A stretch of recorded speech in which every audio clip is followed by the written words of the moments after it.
Perfect. All right, we can go ahead and get started. Hi, I'm Aidan Charron, Director of End Plastic Initiatives at EarthDay.org, and today I am joined with Lem Srolovic, Bureau Chief of Environmental Protection Bureau at Office of New York State Attorney General.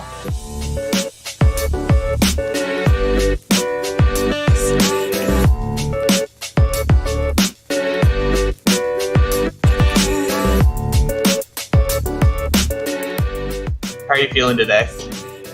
I'm good, Aidan. How are you doing? I'm doing fantastic. Really happy to have you on. Really appreciate it. Love the work that you do. Yeah, well, thank you for inviting me to this conversation. And I'm proud, I believe, to be the first attorney on the podcast.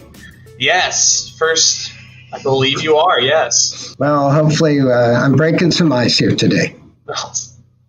Thank you. We'll go ahead and get right into the questions. So the Environmental Protection Bureau of the New York State Office of the Attorney General recently filed a lawsuit against PepsiCo for harming the public related to single-use plastic packaging. Could you tell us how this lawsuit came to be and explain why it's such a groundbreaking case? Absolutely. But first, thank you for inviting me to this conversation. So some background on the plastic pollution case against PepsiCo that our office filed in November of last year.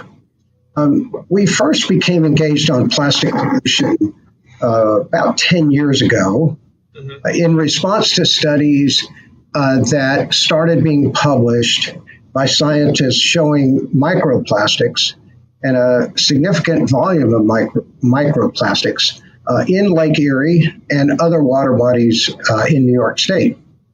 And an identified source of those microplastics at that early time was microbeads, little round bits of plastic in face scrubs and other personal care products that were intentionally added. So we reviewed the existing science, conducted an independent investigation, and ultimately we advocated for local, state, and federal legislative bans, and ultimately a ban was enacted on the federal level in December of 2015. So in the intervening years, we continued to follow the science that developed around microplastics, their prevalence, sources, and also evidence regarding the rapid growth of single-use plastic packaging, both in the market and in the media, in the environment. We also follow the efforts to remediate and restore the Buffalo River in Western New York from decades of environmental ravages from our industrial era. And the river has made great strides at recovery. And we also reviewed years of plastic pollution data that was compiled by volunteers organized by the Buffalo River Waterkeeper Alliance. And these volunteers go out annually on Earth Day and on other days and clean up the Buffalo River, and they report their data to a national database. So review of that citizen science data showed that single-use food and beverage packaging were abundant in and along this waterway in our state. So building on that work, our office took the information a step further, and we conducted a survey of the product manufacturers whose plastic packaging most ended up in and along the Buffalo River. And that data clearly identified PepsiCo as the number one product manufacturer. So I think this case is groundbreaking because it's really the start of our work to stop the flow of additional plastic into this important water body and to remediate and to restore this natural resource from its plastic polluted present state. I remember hearing about the filing of the case. We were at INC 3 for the Global Plastics Treaty, and it came out, and all of my colleagues that are much smarter than I am and have backgrounds in law and have been fighting this battle for a while. We're really excited and really happy to see this come across, and we really appreciate it. But knowing how this case originated, what would you say to the other cleanup volunteers out there who might want to start collecting the same sort of data? Yeah, I think the important thing is that information about the prevalence of plastic pollution was really a key component of our originally our microbeads advocacy and in our lawsuit against PepsiCo. Volunteer citizen science can build an important foundation for environmental changes for the better. Our theme for 2024 is planet versus plastics. We know how damaging microplastics can be to human health, and you mentioned microbeads and microplastics in the 2015 case, as well as the case you just came out with. Do you envision more of these cases in the future? Do you see this going to become a trend across other states, across other riverways? We know that humans are exposed to plastic in their daily lives. And particularly concerning is the impacts on fetuses and babies, because we know that plastic pollution can pass from a pregnant woman to a fetus and also from a mother to a baby. And we know that babies are more susceptible to the impacts of toxic chemicals than are adults. So that is very concerning. And I think it's important to keep deepening that knowledge and deepening our action in response to the plastic pollution crisis. So this type of pollution can impact certain communities more than others. Could you discuss this from an environmental justice point of view?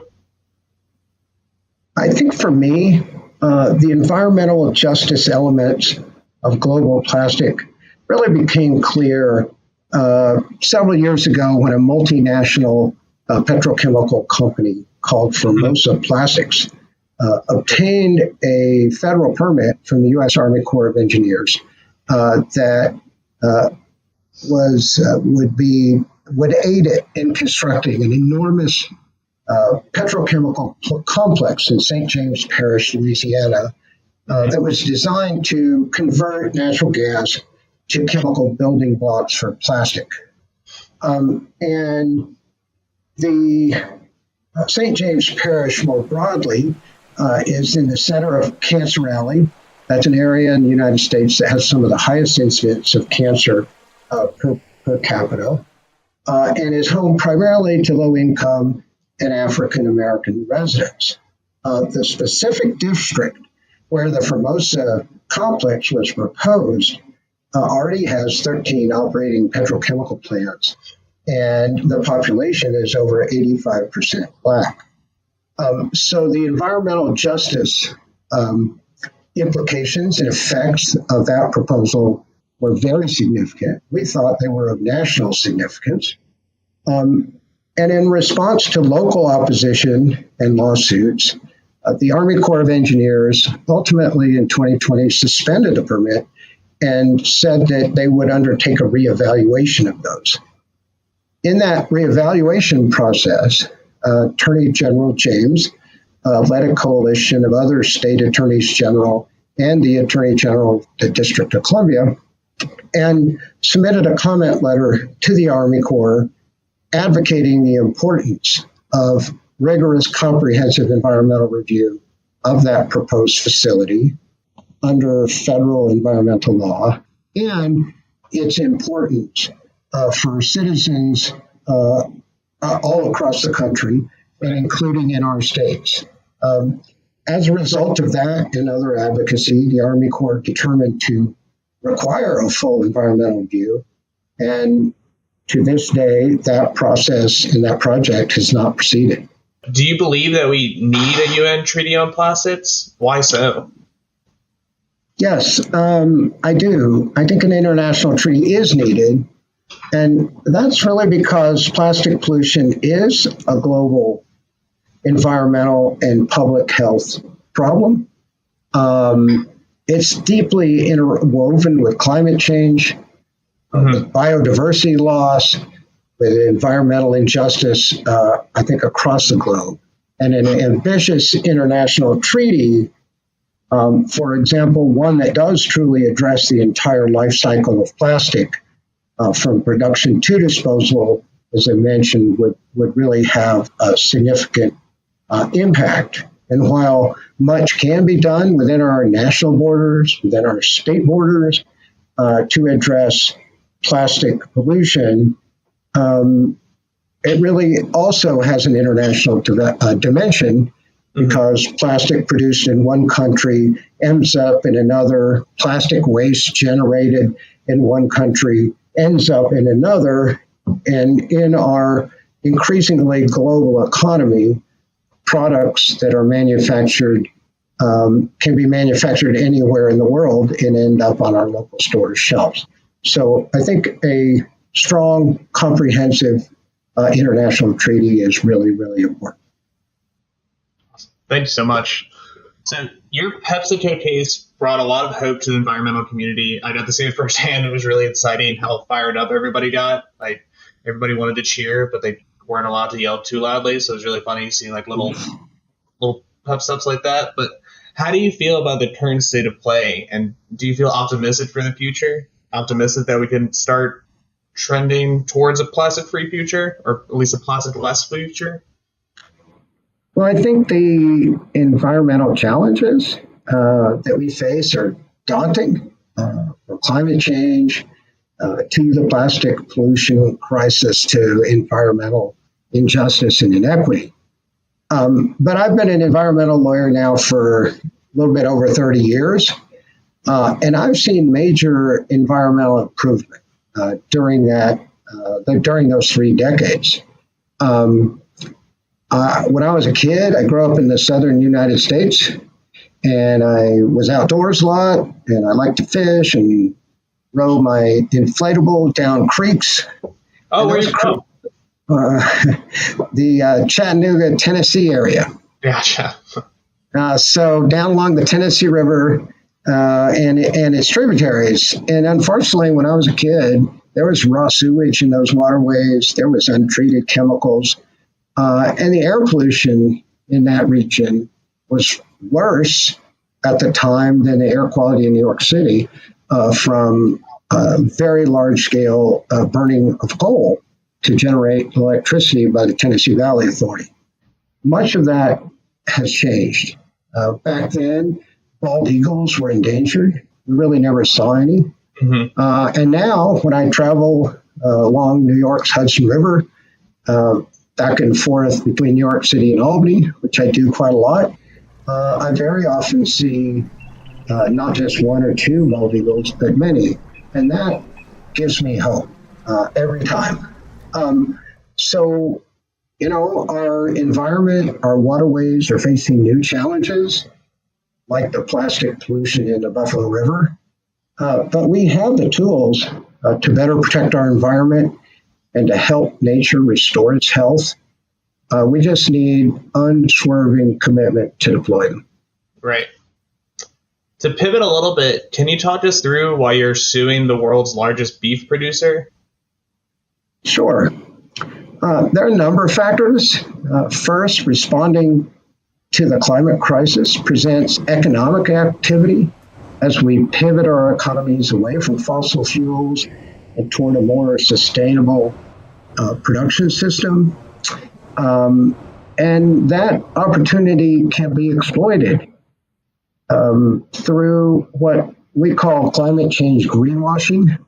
Businesses promising their customers that their products or services are climate friendly, while not making the practice changes or the investments necessary to deliver on those promises.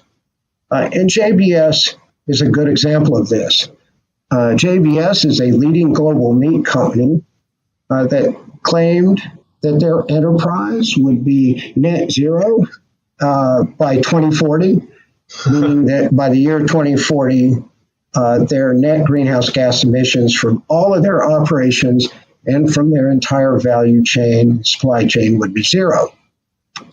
That's a lot of emissions to reduce or offset to zero out, because JBS's global businesses in 2021 emitted more greenhouse gas emissions than the entire country of Ireland.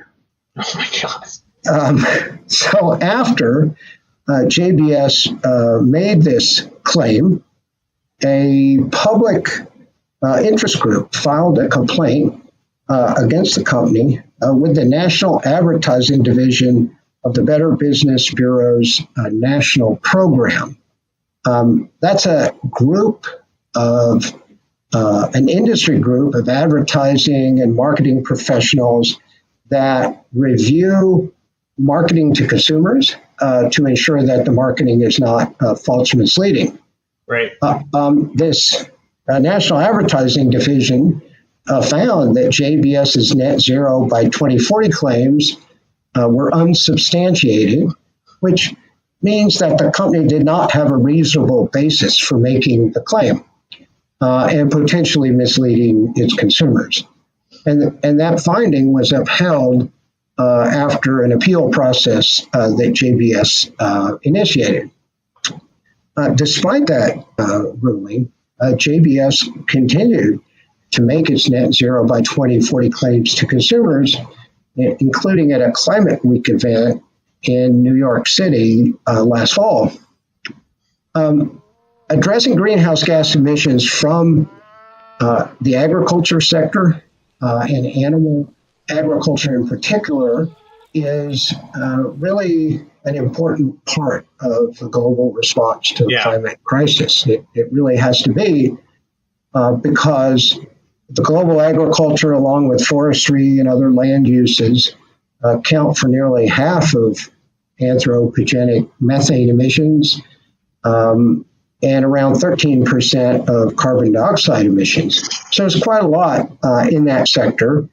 And within the agriculture sector, animal agriculture in particular is responsible for about 14.5% of global anthropogenic greenhouse gas emissions annually.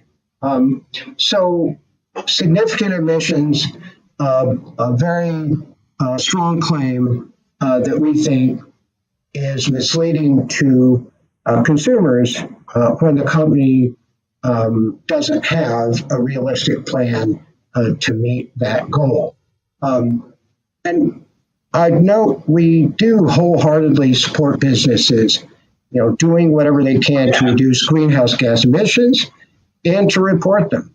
I think that transparency is very important. But consumers really are entitled to full and accurate information from companies about their environmental performance so that they can make fully informed decisions as consumers trying to play their part in reducing the climate crisis. Is there anything else you'd like to discuss? Is there anything you're looking forward to? Is there anything secret you can tell us? I don't know about secrets, but I'd say, Aidan, for our bureau, every day is Earth Day. And that's our job. And we really work hard to make a difference every day. But so do many others, from organizations like yours to volunteers across New York, across the nation, and really around the world. And collectively, we make a difference. There's always much to do, and the challenges, as I mentioned earlier, really can be daunting. But I think it's great to celebrate Earth Day each April and to reflect not just on those challenges, but also on the successes and really the grandeur of our planet Earth. So happy Earth Day to you and to all of your listeners. Happy Earth Day to you as well. We really appreciate it. Thank you so much for coming on today. Thank you for having me.